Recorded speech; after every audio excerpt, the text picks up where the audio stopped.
મેલડીમાંનો ચમત્કાર, ભક્તની રક્ષા। એક નાનકડા ગામમાં એક ગરીબ પરિવાર રહેતો હતો। આ પરિવાર ખૂબ જ ભક્તિભાવથી મેલડીમાંની પૂજા અર્ચના કરતો હતો। ઘરના મોભી રમેશભાઈનો દિવસ જ માતાજીના સ્મરણથી શરૂ થતો। તેઓ રોજ વહેલી સવારે ઉઠીને માનું નામ લેતા અને શ્રદ્ધાપૂર્વક દીવો પ્રગટાવતા। એક દિવસ રમેશભાઈને કોઈ કામ અર્થે શહેર જવાનું થયું।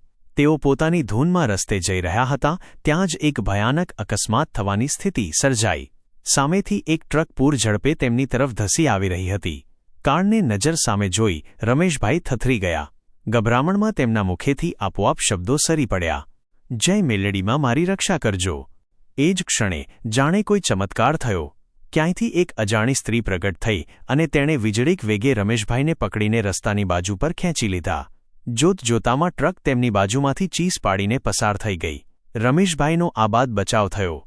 જ્યારે રમેશભાઈએ ભયમુક્ત થઈને પાછળ જોયું કે આભાર કોનો માનવો, ત્યારે ત્યાં કોઈ જ નહોતું। એ અજાણી સ્ત્રી જાણે હવામાં ઓગળી ગઈ હતી।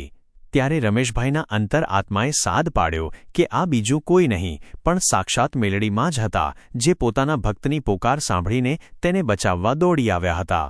આ ઘટના પછી રમેશભાઈની શ્રદ્ધા અતૂટ બની ગઈ। ગામમાં પણ આ ચમત્કારની વાતો ફેલાઈ અને સૌ કોઈ મેલડીમાંના મહિમાના ગુણગાન ગાવા લાગ્યા। બોધ